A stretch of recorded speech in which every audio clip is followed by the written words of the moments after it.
Cinta dapat menghubungkan dua dunia yang berbeda dan mengatasi perbedaan latar belakang, status, dan pandangan hidup. Namun untuk memiliki cinta yang sepenuhnya dibutuhkan keberanian untuk mengambil resiko dan melawan rasa takut.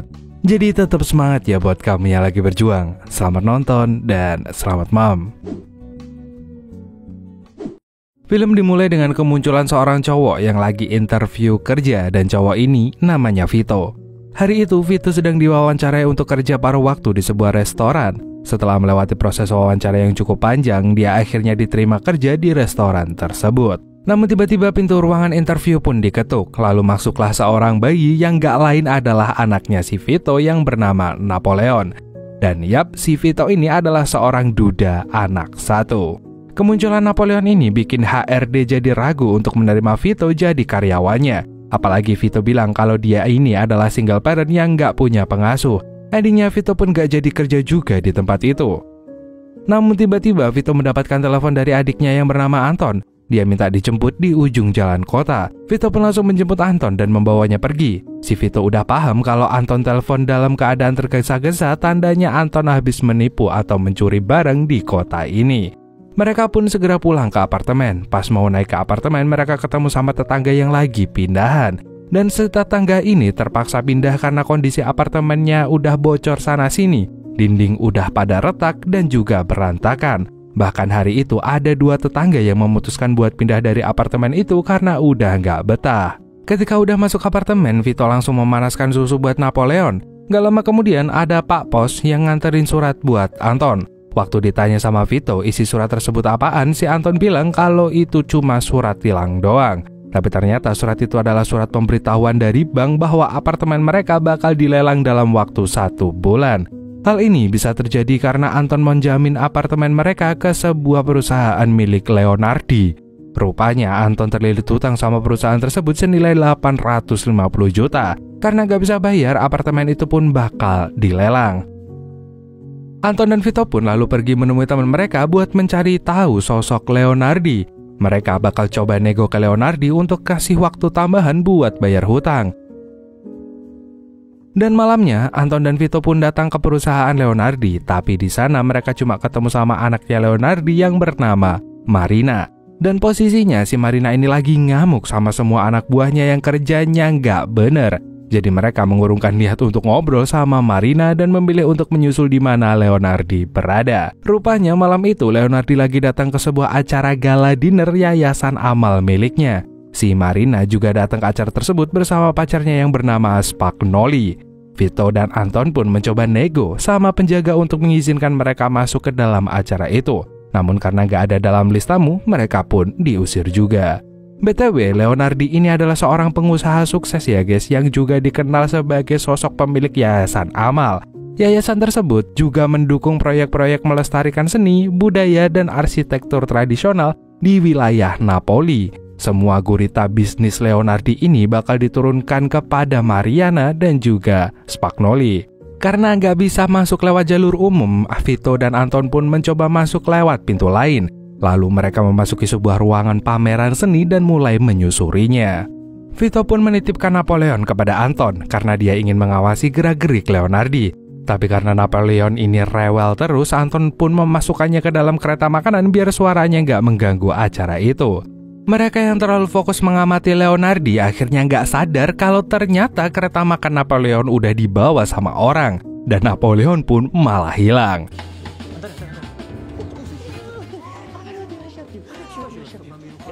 Sementara itu, Anton masih terus mencari Napoleon. Tanpa sadar dia ada di dekat Mariana dan juga Spagnoli yang lagi ngobrol. Anton pun berusaha mendekati Marina, namun dia malah tabrakan sama pelayan dan bikin si pelayan ini jadi numpahin minuman ke bajunya Marina. Pas Marina lagi membersihkan diri, dia meletakkan HP-nya di meja dan hal ini bikin Anton jadi punya ide licik. Dan dengan cekatan, Anton pun mengambil HP-nya Marina. Setelah itu, Anton dan Vito pun keluar dari acara tersebut. Vito pun marah-marah ke Anton yang udah bikin situasi jadi kacau sama mereka harus menemui Leonardi biar apartemennya nggak disita. Dia lalu menyuruh Anton untuk memikirkan solusi terbaik atas permasalahannya. Anton pun mencoba untuk mengotak-atik HP Marina yang tadi udah dia curi. Untungnya Anton tadi sempat melihat Marina membuka sandi HP-nya dengan pola tertentu sehingga dia bisa mengakses HP-nya Marina. Anton pun langsung buka galeri dan ngecek chattingan WhatsApp-nya. Tiba-tiba Anton menemukan sebuah ide brilian dan dia pun berlari buat nemuin Vito. Anton lalu menemui Vito yang lagi kerja jadi OB di restoran. Kemudian Anton menunjukkan HP Marina kepada Vito dan hal tersebut malah bikin semakin membuat Vito marah sama Anton yang dinilai nggak berusaha menyelesaikan masalah dengan serius. Namun justru dari HP itulah Anton bisa menemukan sebuah ide cemerlang.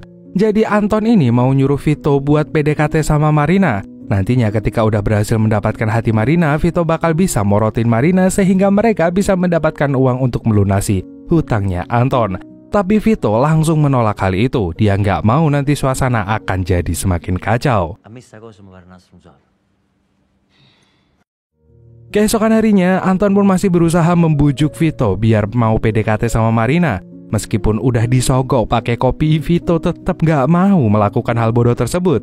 Di tengah perdebatan itu, tiba-tiba mereka kedatangan tamu yang akan ngecek keadaan apartemen mereka. Rupanya orang tersebut adalah dari pihak pengadilan. Kali ini mereka datang untuk ngecek keadaan Napoleon dan memberitahukan kepada Vito bahwa mungkin hak asuh Napoleon akan jatuh ke tangan ibu kandungnya. Hal ini dikarenakan Vito nggak mampu memberikan nafkah secara lahir dan batin kepada Napoleon dengan baik. Dalam kondisinya saat ini, kesulitan finansial dan berada di lingkungan yang berantakan, tentu aja Vito nggak bisa memberikan yang terbaik untuk anaknya. Namun, Vito nggak mau melepaskan Napoleon gitu aja. Ketika pihak pengadilan pergi, si Vito langsung menyanggupi ide Anton untuk melakukan PDKT kepada Marina.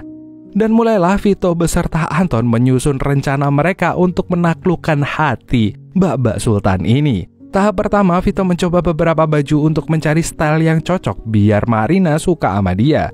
Lalu Anton pun membuat sebuah yayasan amal palsu yang akan digunakan sebagai daya tarik tambahan dari Vito. Yayasan ini nantinya sebagai wadah uang dari hasil morotin Marina. Dan endingnya Vito akan berperan sebagai seorang cowok kaya raya, dermawan, soft spoken, dan pinter yang bernama Carlo. Si Carlo ini akan menarik perhatian Marina dengan drama terjebak di lift. Besoknya Vito datang ke kantor Marina dan Spagnoli. Gak lama kemudian Anton menelpon Spagnoli untuk mengecohnya biar nggak sama Marina dengan bilang kalau dia petugas damkar. Dan ketika Marina jalan sendiri buat masuk ke kantor, Vito lalu bergegas menyusulnya masuk. Mereka berdua pun langsung masuk ke dalam lift dan tiba-tiba aja liftnya macet. Pas di dalam lift, Vito berusaha untuk PDKT-in si Marina dengan ngajakin ngobrol. Tapi sayangnya si Marina ini malah kena serangan panik yang bikin dia jadi ngomong lantur. Alhasil Vito malah tersiksa karena terjebak satu lift sama Marina.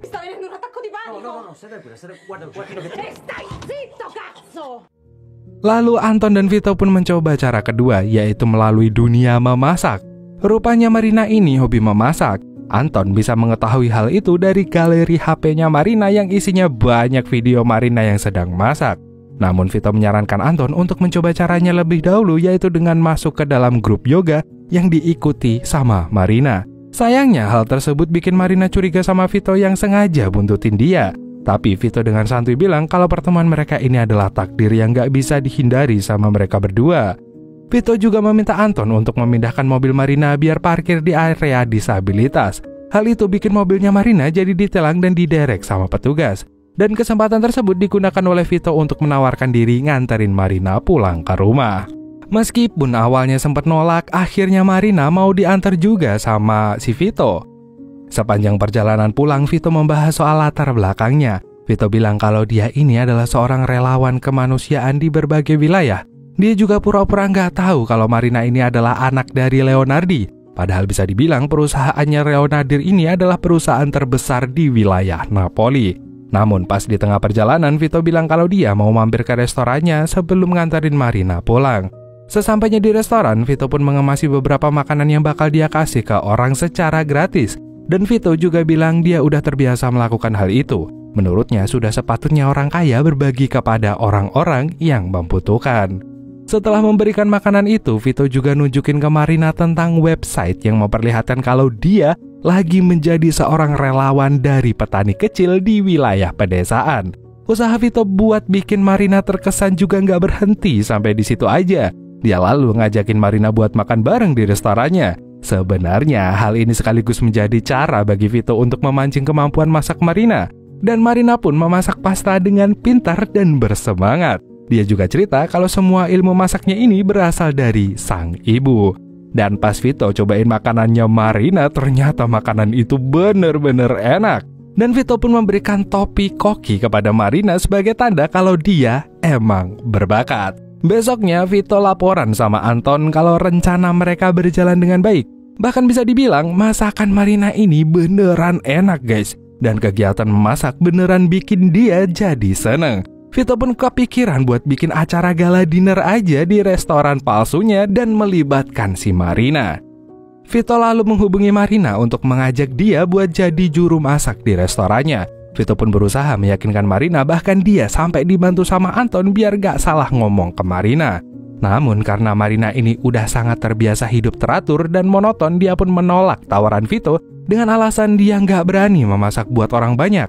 Meskipun udah terus-terusan dibujuk dengan segala macam rayuan buaya, Marina tetap aja menolak tawaran itu. Marina lalu menceritakan tawaran tersebut kepada Spagnoli. Tentu aja Spagnoli setuju sama keputusan Marina karena saat ini mereka harus benar-benar fokus ngurus bisnisnya Leonardi.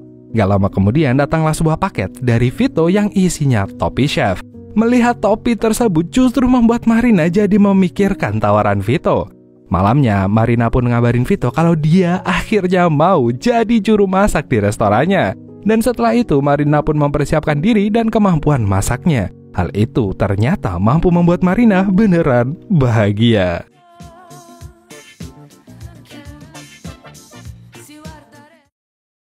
Suatu hari, Marina dan Vito pun sedang asik minum setelah seharian belajar masak bareng. Karena terlalu banyak minum, Marina jadi nggak sanggup untuk nyetir sendiri. Dan Vito lalu berinisiatif untuk nganterin Marina pulang. Namun di tengah jalan mereka malah terjebak parade musik yang lagi beraksi. Marina pun turun dari mobil dan joget-joget menikmati parade itu. Vito pun lalu menyusul Marina sebelum dia semakin teler karena mabuk. Akan tetapi Marina justru narik Vito untuk ikut menikmati acara itu. Dan mereka pun akhirnya terhanyut dalam suasana yang hangat diiringi dengan alunan musik syahdu di malam itu.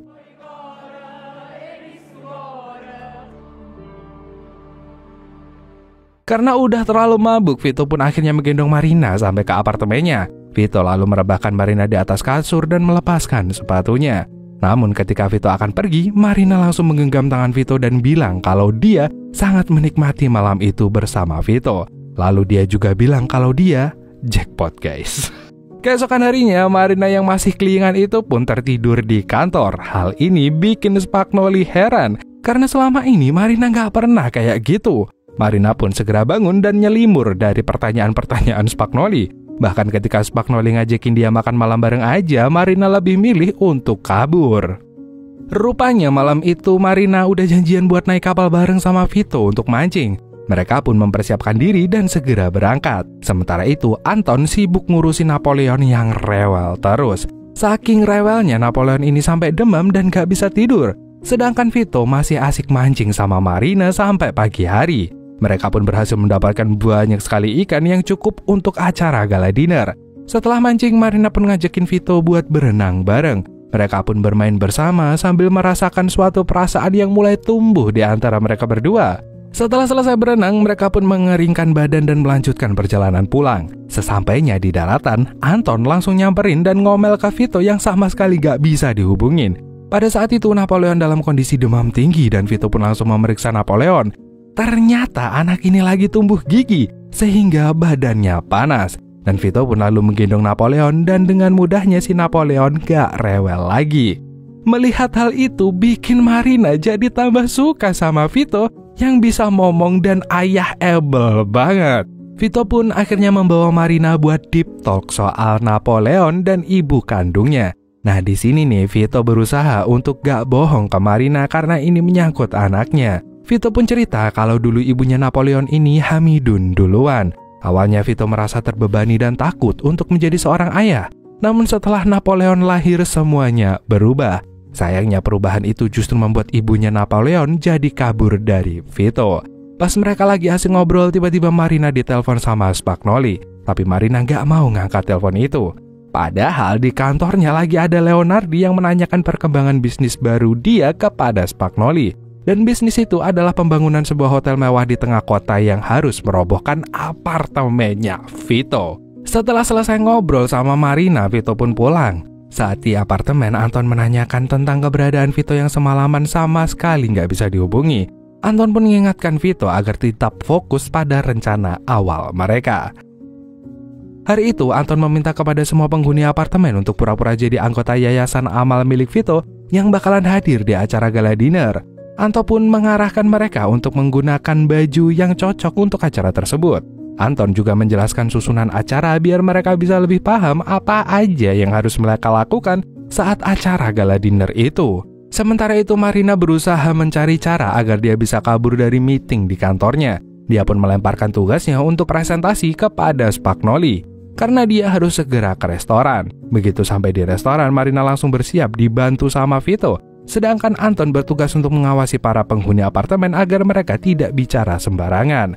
Namun hal tersebut malah bikin Marina jadi curiga sama sikap tamu di situ. Dia lalu mencoba untuk ngecek sendiri keadaan di luar meskipun udah dilarang. Dan Marina justru makin penasaran. Dan ketika Marina mendekati tamu itu, mereka langsung memberikan tepuk tangan karena masakan Marina benar-benar enak.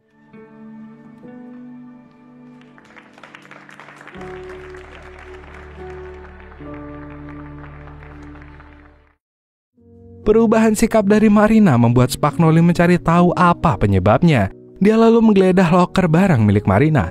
Dan di situ dia berhasil menemukan kotak kado yang berisi topi chef dan nomor HP dari Vito. Dia lalu datang ke restoran yang tercantum di topi chef itu. Sementara itu, setelah selesai acara dinner, Marina dan Vito beberes sambil membahas soal kesuksesan acara dinner tadi. Namun di situ, Vito terlihat lemas dan bingung. Acara gala dinner tersebut harusnya menjadi ajang donasi untuk menyelamatkan yayasan amal milik Vito, tapi dia masih kekurangan uang.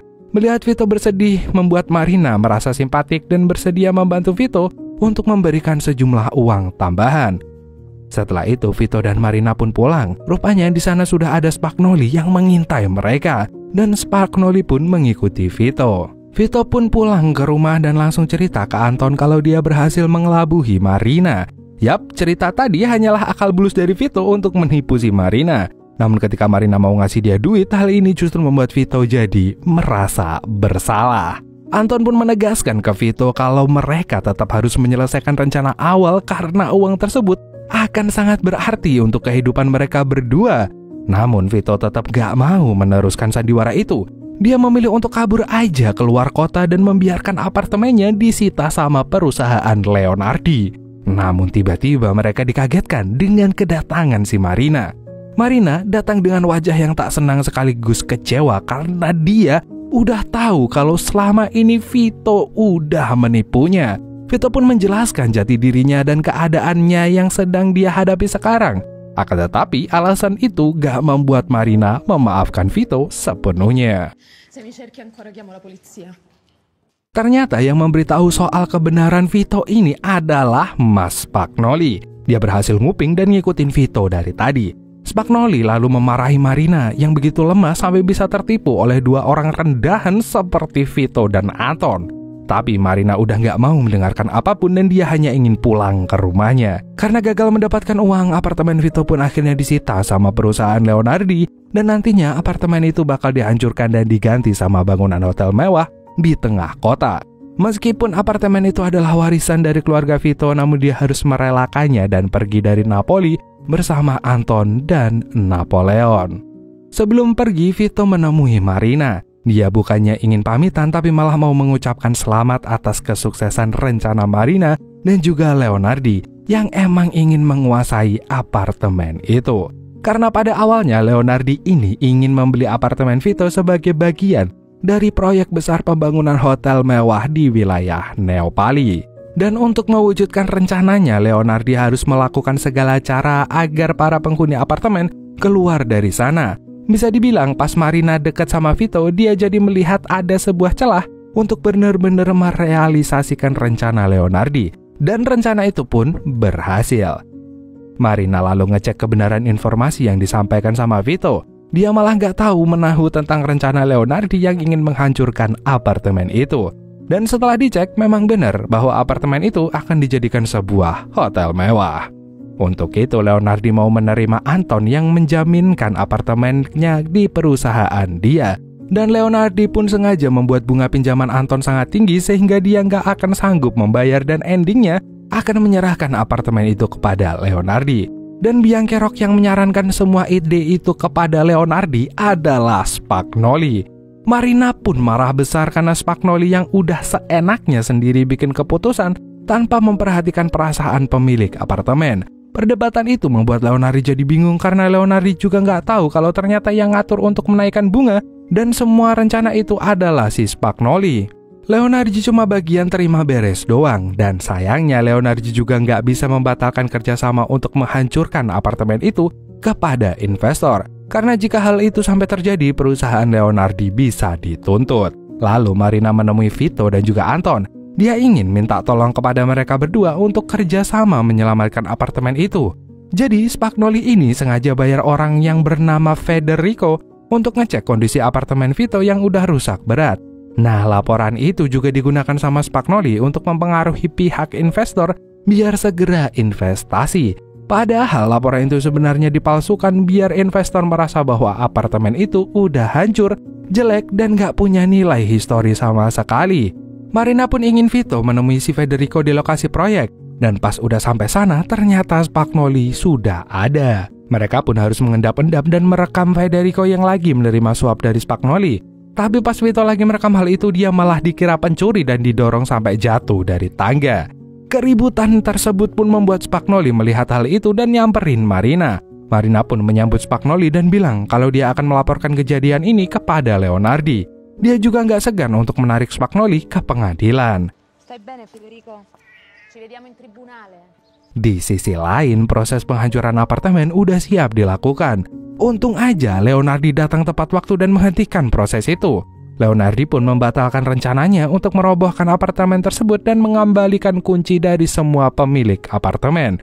Vito pun berterima kasih kepada Marina yang udah mau berpihak kepadanya. Namun Marina melakukan hal ini bukan demi Vito. Dia melakukan hal itu karena Marina merasa ingin ada jembatan antara warga lokal dan juga ambisi ayahnya, dengan menciptakan solusi yang lebih adil dan memperhatikan nilai histori yang ada di apartemen tersebut. Marina juga masih marah sebenarnya sama Vito yang udah bohongin dia. Karena gak mau membuat masalah lagi, Vito pun menerima keputusan Marina yang udah gak mau dekat lagi sama Vito. Namun, Anton punya ide lagi untuk Vito. Dia ngambil HP Vito secara diam-diam dan memberikannya kepada Marina secara diam-diam juga. Marina pun menyadari jika HP Vito ada padanya saat dia udah di rumah. Marina lalu ngecek isi HP itu. Dan di dalam HP tersebut dia menemukan sebuah voice note dari Vito yang dikirim ke Anton. Voice note itu berisi curhatan Vito yang ternyata udah suka dan baper beneran sama si Marina. Vito melihat Marina sebagai wanita yang mandiri, pejuang, pinter, dan cantik. Tapi Vito sadar diri jika posisi dia sangat gak mungkin untuk bersatu sama Marina. Namun di sisi lain Vito juga penasaran sama isi hati Marina. Karena menurut Vito Marina juga baper ke dia. Dilihat dari cara Marina bersikap dan dari tatapan Marina ke Vito. Vito ingin banget menyatakan perasaan itu, tapi dia takut banget jika semua perasaannya ini hanyalah semu dan bertepuk sebelah tangan. Marina lalu memutuskan untuk menemui Vito di restoran. Dia pun bilang kalau kedatangannya ke situ hanya untuk mengembalikan HP-nya Vito. Namun itu bukanlah tujuan utama si Marina. Dia justru ingin membahas tentang perasaannya kepada Vito. Dan bener aja dugaan Vito, Marina juga baper sama dia. Tu sei venuta per dirmi che ti faccio schifo? Sì.